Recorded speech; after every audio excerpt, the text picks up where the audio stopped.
Well, I was, of course, a classical piano player from a very early age. But I guess by the time I got to college, and even a little bit before, I was playing in a traditional jazz band, a big band, a Basie, Ellington, 16-piece band, and various rock bands, mostly sort of blues-inspired, early rock and roll in those days. Because I've been doing it since I was 2-3 years old, it was what I was. Music was my life for a long time. Obviously not as a profession or something long term, but it was always there. So actually, I never really thought about it as a profession. Of course, to please my parents from school, I went to art school, as many musicians did back then, to actually learn something, learn a trade, as my mother would say. But that really didn't work out very well. I think I lasted 2 years tops at art school, and was brought in by the head of the art school, and he gave me an ultimatum: music or being at college. And I left immediately. I think they threw me out, actually. The Leicester College of Art was not exactly what I wanted to do.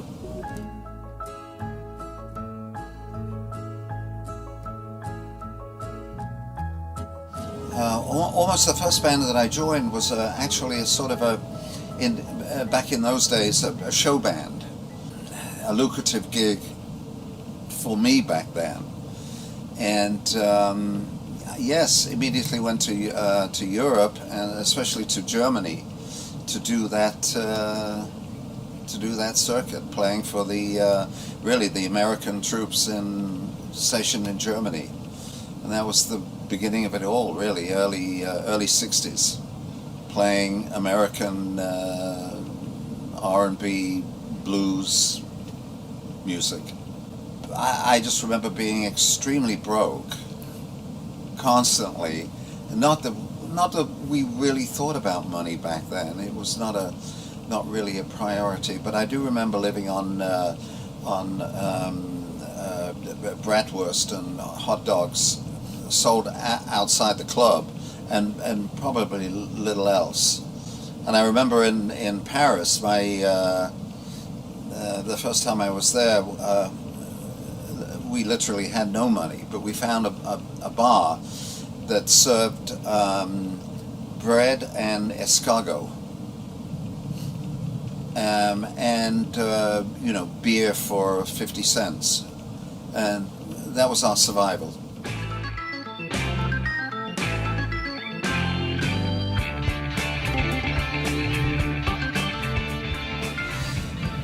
Yeah, that was the beginning of everything, really. And I played with a couple of bands. One of the guys from the Small Faces, Jimmy Winston's band, and a couple of really early bands. A really early sort of Pink Floyd type band. Appropriately or not appropriately named Yellow Passion Loaf, which was I'm not even sure was a pretty good name for even those days, but we played the Roundhouse, and actually we played gigs with Pink Floyd very early on. So yeah, that was the beginning of it all, until we were all meeting up at the Marquee Club in Wardour Street, which was the genesis of Yes, how it all began. they existed then, and we actually met at a drinking club next to the Marquee called the Shas Club, and everyone kind of hung out there. Keith Emerson was there. He had the Nice, of course, and I met John and Chris and Peter Banks there. I think Mabel Greer's tour shop was in existence, but they were thinking of doing something new. But that was really the beginning of Yes. Famously, Peter was the one who thought of the name Yes, and it stuck. And we went out on the road doing gigs, and it became Yes. Of course, we had practically no original music at that time. We were famously doing other people's tracks in a slightly different way.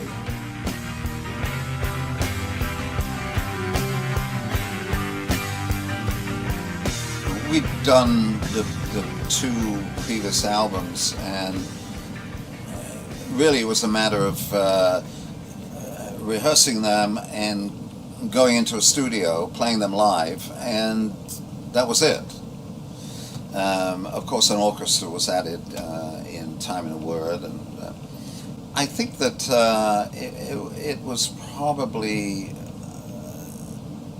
John's idea where we sat around and developed an album. And I think, being in the country was probably, which other bands were doing too, was probably a way to be able to do that, so there were no constrictions of what had happened previously in, no time to do anything. We wanted to, and I do remember driving around. I was a driver with Steve, with his guitar out of the car window, playing what became, the stuff on the Yes album. See No Good People, Yours Is No Disgrace, Starship Trooper. A lot of that came from Steve busking in the car. There were times when we set up and played outside. Of course, it was a great environment to create, and I think probably one of the reasons that the Yes album turned out the way it did was that environment. I think in retrospect, and as time has gone on, that those three early albums became more respected as a musical entity. The beginning is always exciting, but not necessarily appreciated at the beginning. And of course the band wanted to progress fast. So that period ended for me, and they went on to do, other things. I was not a big fan at the beginning. Probably was one of the, the problems that I had with the band in the early '70s, just before I left. Was that I was not embracing the new technology, basically the Mellotron and the Mini Moog.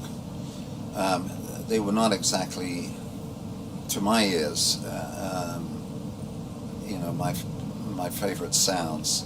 I had become a big fan of the Hammond organ, and to me that, of course with the piano too, the organic sound of those instruments were pleasing to me.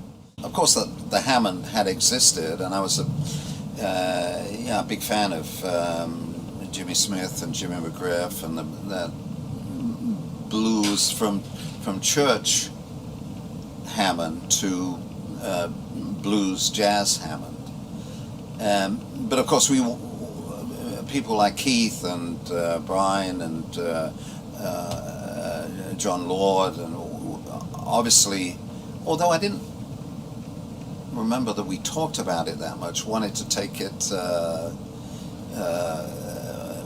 much further as an instrument, or especially as a lead instrument in a band. You know, my original inspiration was a guy called Graham Bond. He had a band called the Graham Bond Organization with Ginger Baker and Jack Bruce. He was the one who first started cranking up the sound of the Hammond, and then of course, you know, Keith took it to the extreme, and then it became you know, a rock and roll instrument.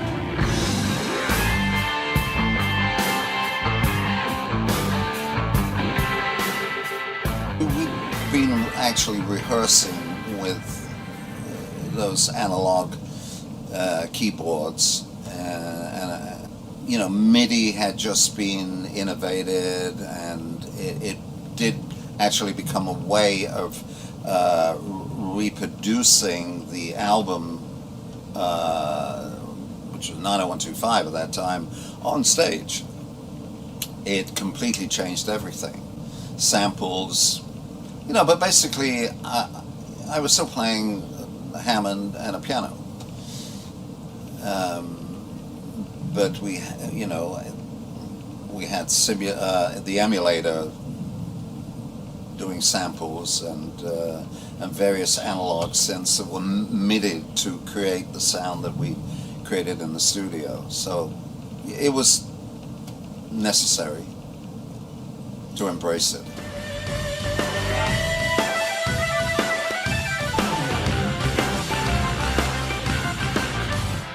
Well, of course, Trevor and I lived very close to each other, so I was actually with him the whole time that he was conceiving and doing that album.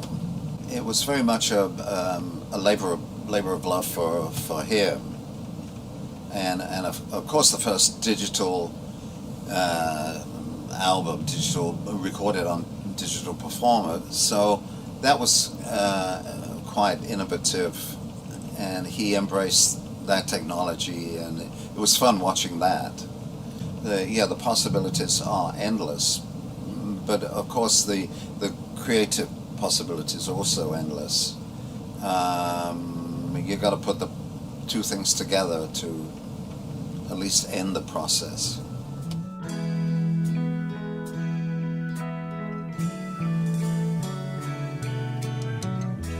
Well, you know, it's been an absolute joy, really, because I had been retired for some years. Billy joining the band when, you know, sadly Chris passed away,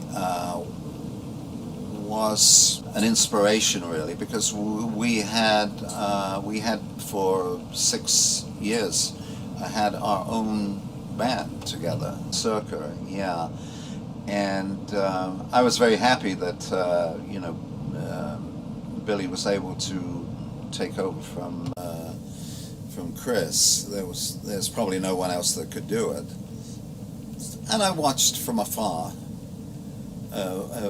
really what was happening to this band. I've always been a fan of Steve's, the originator, you know, what.